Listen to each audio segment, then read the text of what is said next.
บอกไว้พี่น้องว่าบอกเจ้าของศาสนาเนี่ย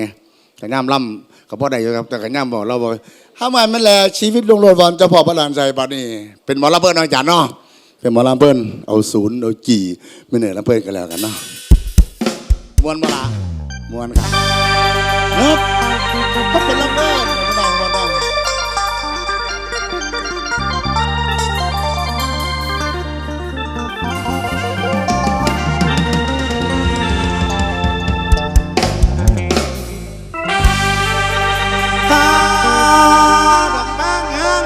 น้อยถ้าถึงใจคนคอยอายขอรอให้น้องถือว่าเป็นเงินยืมมาบังดองซ่อมแซมเบาทั้งสองทางพอมาดองไม่ต้องมาตั้งไฟนอกก็น่าขาย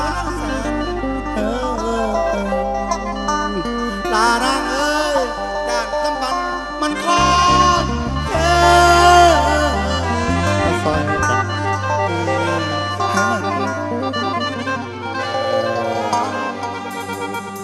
กินหอดเป็นเบาสมอยว่าเลี้ยงแถวนี่ละเอากัน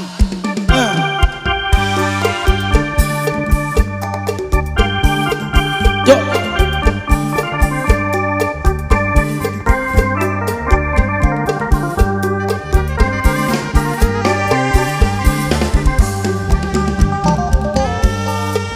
ถ้าน้องแบงเงินแต่งอายก็พอขอร้องได้บอกติดไปมันแบกแนว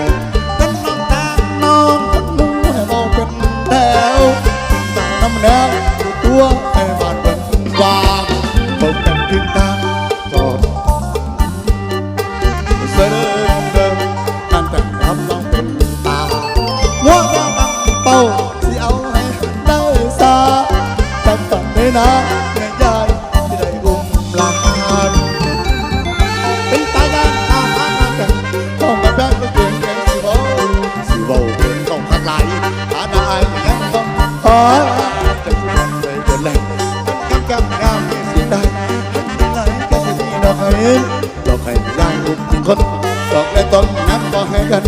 ดอกและต้นน้ำก็ให้กันคนสอนให้ของใจรุ่นแม่เคยต้องมาแก้มาเดินพ่อเสนอผ่านต้นไปเด้อลูกสาวอ่างโคเป็นสาวข้างบ้านข้างเขาว่านังโลกนอนคงบ่ตกเลือดเอาใจเลือนถ้าดองน้องลืมจะลืมเป็นทางเลือกใหม่น่าสนใจคุณแม่ต้องเคยเกินเคยยังพอต้องตื่นสาคนคงสุขเกิดชาติเป็นให้แม่เจ้าเนี่ยมาตามปัญหาจะเป็นเคยกินหลักการมายังจะได้หาสารพัดยิบยังจะตามเพื่อมันเป็นอีกเป็นเดิมมาตลอดเดิมละทางเอาล่ะสุดสองแผลเราห้องไอ้เสด็จกับท่ายิน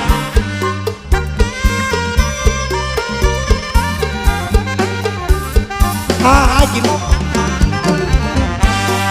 ปล่อยเพื่อนน้ำน้ำดูเรื่องไม่เป็นใจดำมากที่เดิมจะคำเพื่อนและเพื่อนทำนองสองโตต่อกัน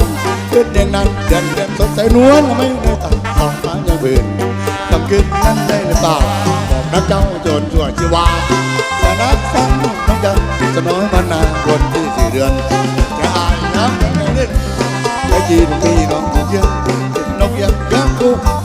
มีความสุขดูตาโตต้นตายสันไหนอย่างอ้อยใจก็แต่น้องคนกัน4 เดือน4 เดือนไม่อยู่เหมือนกับมูลไม่มีหมดลุ่มใจมันเป็นตามตุ้มเพื่อวันน้องคงกว่าเดือนมันติดกันอ้ายมันยังเอาใต้ส่งมันไปหัวตาต้องฟังสองนั่งแล้วมันฟังเห็นหลังนั่งปิดพระเอกเขาบอกนักจริงไม่น้องนิ่งไม่มีน้ำอายสายตาน้องมองตาต้นตาหน่อยมองหน้าตัดตาฮักคอยสุดท้ายน้องเดินจบเอาใจรอมันสั่งลงดอกน้ำจมยืนนั่งเสื่นกอดเขาหัวใจร้อยนั่งเดือดคนบ้าตาบ้านนั่งวันกลับเดินลาลับยังตัวยามเดินนี่น้องเดินตาที่เดินสามไม่มีข่าวตบหน้าบ้านตัวโบก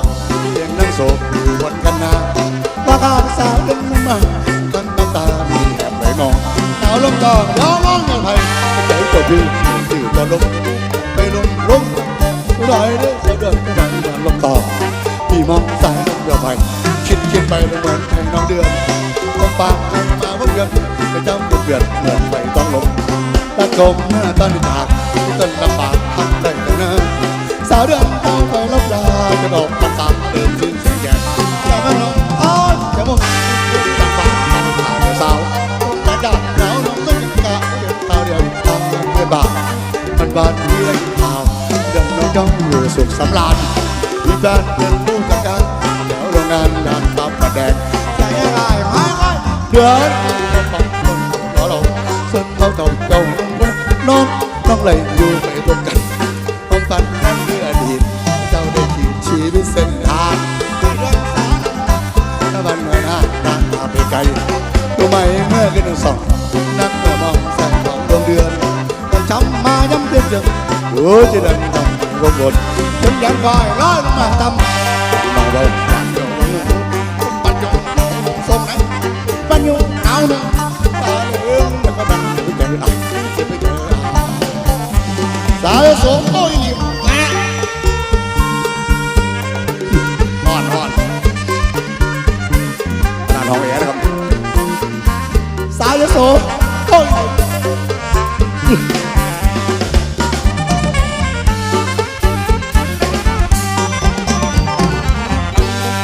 ปล่อยนะ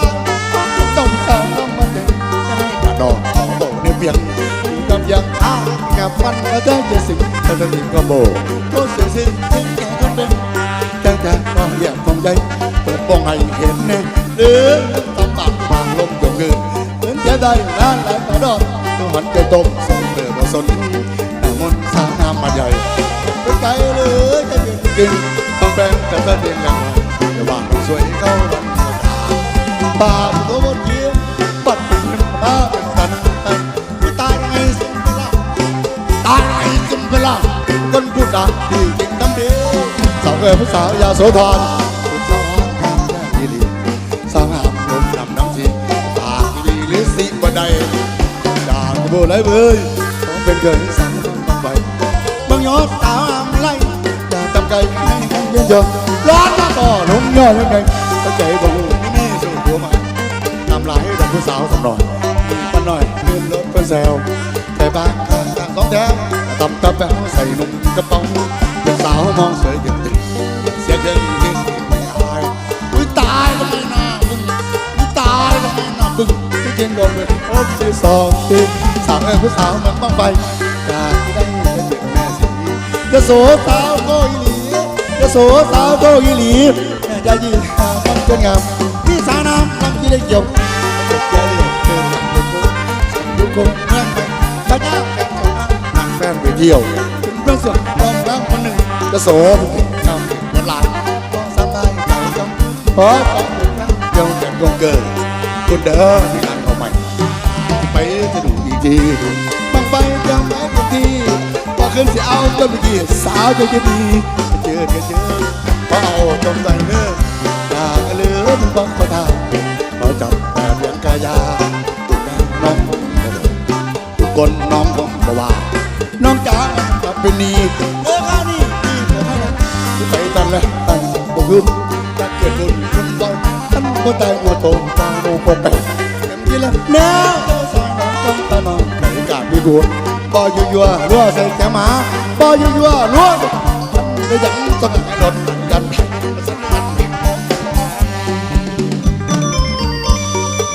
ไอ้สมบัติสายแกเงี้ยเสียรัง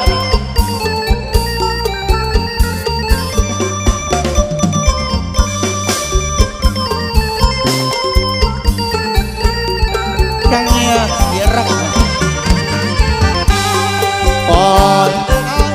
จะได้ตายแกจะสลายแกจะเศร้าคนตกใจเหี้ยเบื่อเขาเปลี่ยนตัวที่ใส่ก่อนจงสั่งเต็มไปอย่างยิ้มมองยิ้มหน้าตาน้ำสุดตะวันจนมาบ้าทั้งกันหน้านั้นแต่แบบน้าไปมองตาตาไม่หายไม่อายตาดูงามคำไม่อายตาดูงามพี่ลองเจออะไรล่ะตาตำตาบ้าสายตาเรามองสองฝั่งยืนคนนั่งไม่มีน้อง บอกจะหัวใจเล่นลอยสาวน้อยมายืนกินที่อยู่จนถึงหน้าจะบอกลูกแล้วแม่น้อยหยุดยั้งพร้อมยอมบีร่างกายเลยกันไม่มีพอถึงวันนี้เมื่อฟ้าบันดลคนตะพร้อมเสียงกันแล้วนะแจ้งสาสูเป็นลมแต่ตำตามาตนบ่ไม่ได้ลูกสู้ต้องขึ้นเมื่อเอาที่หนึ่งสับเสียงวันนี้เสียงบาทสมจากบ้านมากอย่างหัวจะได้ลำบากต้องเหลียวหาสู่ลูกหัวใจเดินไหลตาคือต้องปั่นความตัวสู้ตัดลวงไปดวงใจแน่ตัดลวงไปดวงใจเดี๋ยวนี้มันใจยังคงกูสักสีของตะมลูสบตาเป็นกูผมต้องมองเสียงฟังเขาย้ำตบมือเจ้าเท้าคนทุกคนจะมีเพื่อเราที่มายืนเศร้าหัวใจเลยรวนคำขวัญกูจำได้ไหมคือผู้ให้ที่ไหนเพียงผู้เอาสิ้นแล้วความรักเราน้องเยาไม่กล้าแอบเมื่อเขาจับเดินเธอสมศิษย์เขาจับมาเห็นเดินมองถึงฝั่งหนักหัวหงตั้งแต่ส่งเข้ามาเจอเรื่องใจเจอคู่แข่งเขาเศร้าสับทำเกยเราเมาลืมลงไงคือแฟนฟังเสียงเสียงรักแล้วก็ได้หวังลงมาถึงตาบ้านลมตีขึ้นไม่เจอหัวใจฝันรักทำกำลังฝันเวลาตัวนี้หนอเป็นทางแต่นั่งมานั่งเพียงเป็นกูจะอยู่นี่ก็ยายจะโดนน้ำตาคนรักเขาไม่แซ่ปัญหาในแก้ได้ด้วยน้ำตายึดไปก็น้อยในคุณค่าสักดังได้ก็คุณกูท่านเป็นสุดพอจริงกูนักนอกที่แกนแม่นะเอ้ยมันแม่กูนั่นต้องการแค่ดอกมองป้อนต้องการแค่กูต้องเป็นตัวกูสมแหล่งกูเป็นสมแหล่งครับวิจัยเนาะงานการมาเดือน3 คอยพี่น้องไปทำงานหลายภาษาพนมไปพอกันเล่มากันกับในบริการอดีรักท่าพนมสารหรือไก่ยึดถือไว้ที่ท่าพนมเปิดให้ชมตาป้ายเมื่อเป็นเดือน3ร้อยงานเปิดเมืองรามสวยพี่น้องไทยที่อยู่101ใจมันเพชรสาวน้อง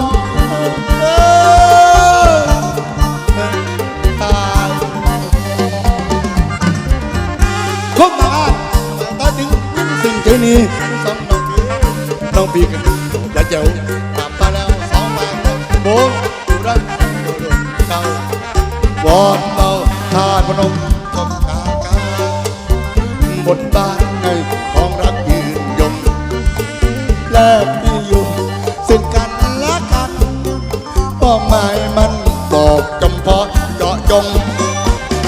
เดี๋ยวหางแสงจะดง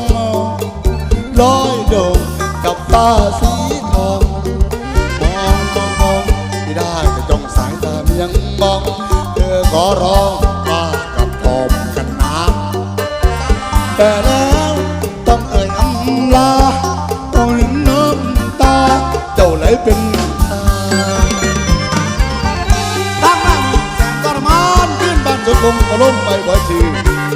ดขึ้นแห่งโนดคิดแต่เจ้าเอาจะอยู่มาดูตัวเองหวังสิเอาหาน้องคายสาวงามเมื่อยามจะไม่พี่ไปไม่ถึง3 วันทางที่ไหนหนอไปจนตาหน้าผมกำลังเสร็จเขียนเสลภูมิความกันกลมผ่านพระธาตุทีวังเวงใจเมื่อเอาไปคราวนี้ทำทีเพื่อเรียนเตือนใจเจ้าเยอะไม่สุดทำมาทำไปบ้านดูอะไรลายเส้นต้องให้ไปอ่านก็ได้แต่ไม่กล้าไปเยือน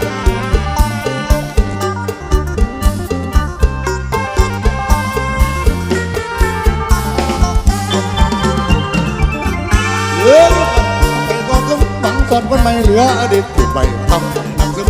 ฝากถึงก็จังของหลังตาเก็บซึมมาตั้งขึ้นลงตั้งลงไปได้หน่อยตั้งลงไปได้หน่อยก็ตอนนี้ไม่ได้ยันทำต่อรุ่นใหม่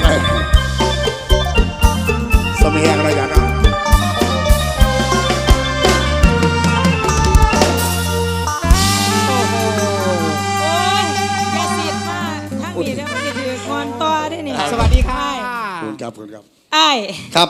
เห็น ดี บ่ แล้ว อ้าย กันนายเดินพอมาล่ำด้วย